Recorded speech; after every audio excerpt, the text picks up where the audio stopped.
Hello everyone, welcome back to ನಮ್ಮ ಕತೆ ನಿಮ್ಮ ಜೊತೆ. ಐ ಹೋಪ್ ಎಲ್ಲರೂ ಚೆನ್ನಾಗಿದ್ದೀರಾ. ತುಂಬ ಹೊಸ ಜನ ಸಬ್ಸ್ಕ್ರೈಬರ್ಸ್ ಆಗಿದ್ದಾರೆ. Thank you so much. ಹೀಗೆ ನಿಮ್ಮ ಸಪೋರ್ಟ್ ನಮ್ಮ ಮೇಲೆ ಹೀಗೆ ಇರಲಿ. ಇವತ್ತಿನ ವಿಡಿಯೋ ಬಂದು ಒಂದು ಕುಕಿಂಗ್ ವ್ಲಾಗ್. ಕುಕಿಂಗ್ ಅಂದರೆ ಯಾವುದೇ ರೆಸಿಪಿ ಮಾಡ್ತಿಲ್ಲ, ಒಂದು ಹೆಲ್ದಿ ಮಿಲೆಟ್ ಮಿಕ್ಸ್ನ ಮಾಡ್ತಾ ಇದ್ದೀವಿ. ನಾವು ರಾಗಿ ಮಾಲ್ಟ್ನ ಮಾಡ್ತಿದ್ದೀರಿ. ಅಂದರೆ ಮನೆಯಲ್ಲೇ ರಾಗಿ ಮಾಲ್ಟ್ನ ಹೇಗೆ ಮಾಡೋದು, ಯಾವ್ಯಾವ ಪದಾರ್ಥ ಹಾಕ್ಬೋದು ಅನ್ನೋದನ್ನು ನಮಗೆ ತಿಳಿದಿರೋದನ್ನ ನಾವು ಇವತ್ತು ನಿಮಗೆ ತೋರಿಸ್ಕೊಡ್ತೀವಿ. ಈ ಪೌಡರು ಮಾರ್ಕೆಟಲ್ಲಿ ಸುಮಾರು ಬ್ರ್ಯಾಂಡ್, ಒಳ್ಳೊಳ್ಳೆ ಬ್ರ್ಯಾಂಡ್ಗಳೇ ಇದನ್ನ ಸೆಲ್ ಮಾಡ್ತಾರೆ. ಮಕ್ಕಳಿಗೆ, ಬಾಣಂತಿಯರಿಗೆ, ಹಾಗೆ ಪ್ರೆಗ್ನೆಂಟ್ ವುಮೆನ್ಸ್ಗೆ, ಅಬೌವ್ 50+ ಆಗಿರೋರು ಡೈಲಿ ಇದನ್ನ ಕನ್ಸ್ಯೂಮ್ ಮಾಡಿದ್ರೆ ಸುಮಾರು ಹೆಲ್ತ್ ಬೆನಿಫಿಟ್ ಇರುತ್ತೆ. ಬಟ್ ಮಾರ್ಕೆಟಲ್ಲಿ ಸಿಗೋದಕ್ಕೆ ಡೆಫಿನೆಟ್ಲಿ ಒಂದು ಸ್ವಲ್ಪ ಅಮೌಂಟ್ ಆದರೂ ಕೂಡ ಪ್ರಿಸರ್ವೇಟಿವ್ಸ್ ಹಾಕೇ ಇರ್ತಾರೆ. ಹಾಗಾಗಿ ಆದಷ್ಟು ಮನೇಲಿ ಮಾಡ್ಕೊಳ್ಳೋದನ್ನ ಅಭ್ಯಾಸ ಮಾಡಿಕೊಂಡ್ರೆ ತುಂಬ ಒಳ್ಳೆಯದು.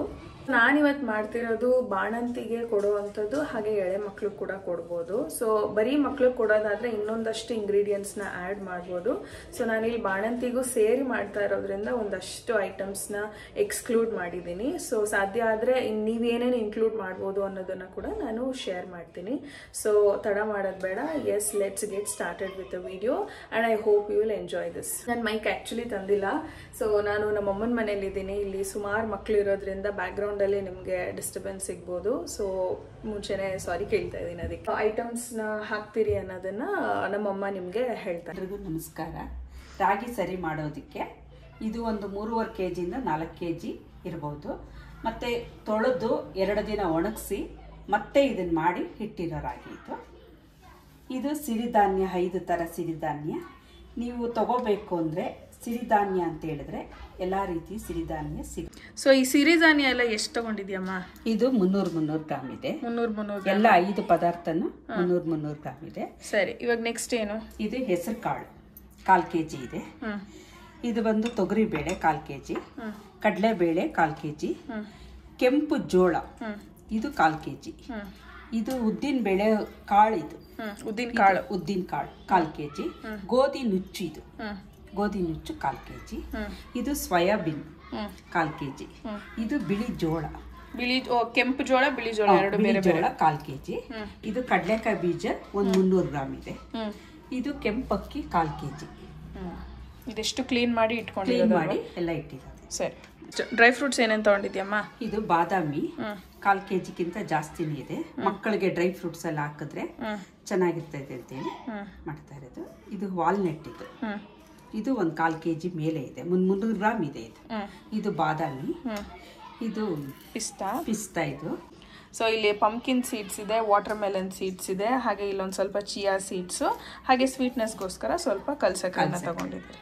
ಮಗು ಜೀರ್ಣ ಶಕ್ತಿಗೋಸ್ಕರ ಮೆಣಸು ಸ್ವಲ್ಪ ಹಾಕ್ಬೇಕು, ಜಾಸ್ತಿ ಹಾಕಿದ್ರೆ ಖಾರ ಆಗ್ತಿದೆ.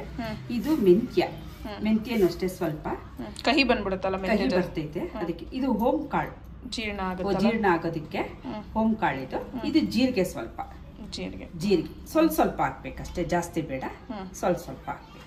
ಇವಾಗ ಇಷ್ಟು ಐಟಮ್ಸ್ ತೋರಿಸ್ತಲ್ಲಮ್ಮ, ಇವಾಗ ಇದನ್ನೆಲ್ಲ ಏನ್ ಮಾಡ್ಬೇಕು? ಇದನ್ನೆಲ್ಲ ಸಣ್ಣ ಉರಿನಲ್ಲಿ ಹುರ್ಕೊಂಡು ಕೆಂಪಾಳ ಉರಿಬೇಕು. ಇದನ್ನ ಎಲ್ಲ ಒಟ್ಟಿಗೆ ಉರಿಬೇಕಾ? ಇಲ್ಲ, ಸಪ್ರೇಟ್ ಉರಿದು ಇದನ್ನ ಕೆಂಪಾಳ ಸೀಸ್ಬಾರ್ದು. ಇದನ್ನ ಸಣ್ಣ ಉರಿಲಿ ಇಟ್ಕೊಂಡು ಹುರಿದು ಒಂದ್ ಪಾತ್ರೆಗೆಲ್ಲ ಹಾಕೊಂಡು ಇಟ್ಕೋಬೇಕು. ಫುಲ್ ತಣ್ಣಗಾದ್ಮೇಲೆ ಮಿಷಿನ್ಗೆ ಹಾಕ್ಸಿ ಬೀಸ್ಬೇಕು. ಅದನ್ನ ಮತ್ತೆ ಜರಡಿ ಮಾಡ್ಬೇಕು, ಸಣ್ಣ ಜರಡಿಲಿ ಜರಡಿ ಮಾಡ್ಕೊ. ಸರಿ, ಸ್ಟಾರ್ಟ್ ಮಾಡೋಣ. ಸ್ಟಾರ್ಟ್. ಏನಕ್ಕಮ್ಮ ಕೈಯೆಲ್ಲ ಮುಗಿತಾ ಇದ್ದೀರಾ? ಇದನ್ನ ಮೊದಲು ಉರಿಬೇಕಾದ್ರೆ ನಮಸ್ಕಾರ ಮಾಡಿ, ಯಾವುದೇ ಪದಾರ್ಥ ಆಗ್ಲಿ ತುಂಬಾ ದಿವಸ ಇಡೋದಾಗತ್ತಲ್ವಾ, ಅದಕ್ಕೋಸ್ಕರ ನಮಸ್ಕಾರ ಮಾಡಿ ಎಲ್ಲ ಚೆನ್ನಾಗಿ ಬರ್ಲಿ ಅಂತೇಳಿ ಸ್ಟಾರ್ಟ್ ಮಾಡ್ರಿ. ಆಯ್ತು. ಸೊ ನಾನು ಇವಾಗ ನಮ್ಮ ಅಮ್ಮನ ಜೊತೆ ಸೇರ್ಕೊಂಡು ಹುರಿತಾ ಇದ್ದೀನಿ.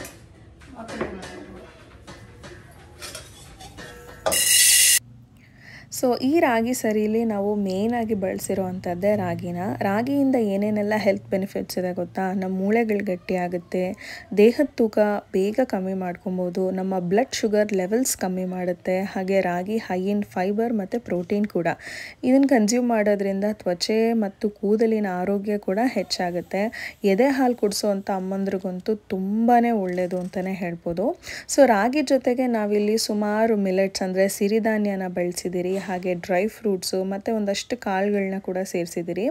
ಸೊ ಈ ರಾಗಿ ಮಾಲ್ಟ್ ಓವರಾಲ್ ಕನ್ಸ್ಯೂಮ್ ಮಾಡೋದ್ರಿಂದ ಏನೆಲ್ಲ ಹೆಲ್ತ್ ಬೆನಿಫಿಟ್ಸ್ ಇದೆ ಅಂತ ನಾನೊಂದು ಸ್ವಲ್ಪ ಹೇಳ್ತೀನಿ. ಸುಮಾರು ಬೆನಿಫಿಟ್ಸ್ ಇದೆ, ನೀವು ಅದನ್ನು ಗೂಗಲ್ ಮಾಡಿದ್ರೆ ನಿಮಗೆ ಗೊತ್ತಾಗುತ್ತೆ. ಬಟ್ ತುಂಬ ಇಂಪಾರ್ಟೆಂಟ್ ಆಗಿರೋದನ್ನಷ್ಟೇ ನಾನು ಶೇರ್ ಮಾಡ್ತಾ ಇದ್ದೀನಿ.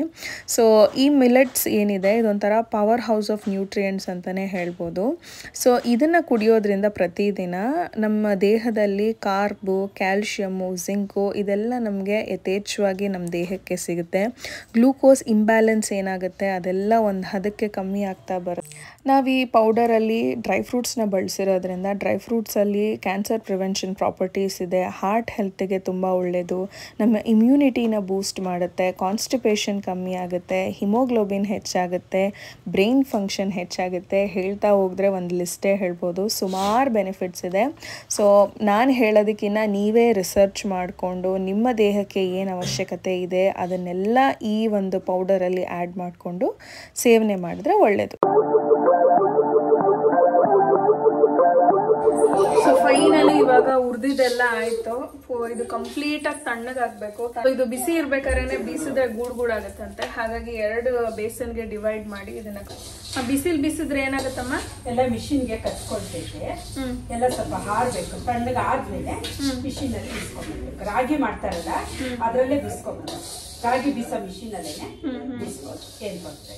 50 ಮತ್ತೆ 60 ಅಂದ್ರೆ 30% ರಾಗಿ ಹಿಟ್ಟು, 60% ಡ್ರೈ ಫ್ರೂಟ್ಸು, ಸಿರಿಧಾನ್ಯ ಮತ್ತೆ ಕಾಳುಗಳನ್ನ ಮಾಡಿದ್ದೀನಿ. ನೀವು ಬೇಕಿದ್ರೆ ಅದನ್ನ ಹೆಂಗನ ಚೇಂಜ್ ಮಾಡ್ಕೊಬೋದು. ಅಳತೆ ಕೂಡ ಅಷ್ಟೇ, ಇಷ್ಟಿಷ್ಟೇ ಹಾಕಬೇಕು ಅನ್ನೋದೇನಿಲ್ಲ. ಯೂಶಲಿ ನಾವು ಪ್ಯಾಕೆಟಲ್ಲಿ ತರೋದು ಯಾವ್ದಾದ್ರು ಎಷ್ಟು ಹಾಕ್ತಾರೆ, ನಮ್ಗೆ ಇಷ್ಟ ಆಗದೆ ಇರೋದು ಹಾಕ್ಬಿಟ್ಟಿರ್ತಾರೆ.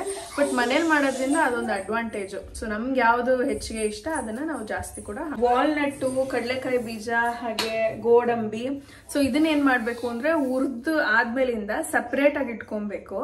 ಆಮೇಲೆ ಇನ್ನೊಂದು ಸ್ವಲ್ಪ ಹುರಿದ್ರೆ ಸೊ ಅದು ಒಳಗಡೆ ಎಣ್ಣೆ ಅಂಶ ಮತ್ತೆ ನೀರಿನ ಅಂಶ ತರ ಇರುತ್ತಲ್ಲ, ಸೊ ಕಂಪ್ಲೀಟ್ಲಿ ಅದು ಡ್ರೈ ಆಗಬೇಕು. ಹಾಗಾಗಿ ಸಪ್ರೇಟ್ ಇಟ್ಕೊಳ್ಳಿ.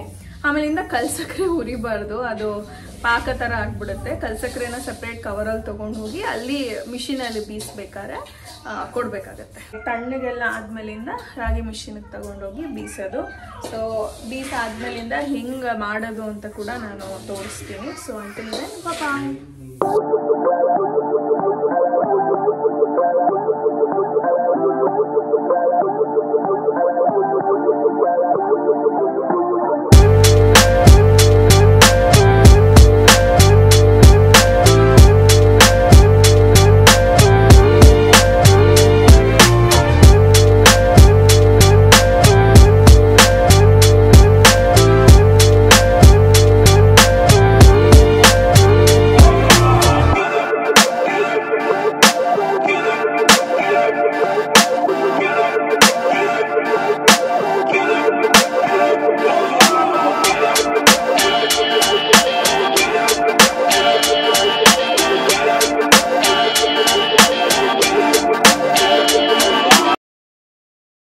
ಸೊ ಇವಾಗ ಇದು ತಣ್ಣಗೆಲ್ಲ ಆಗಿದೆ.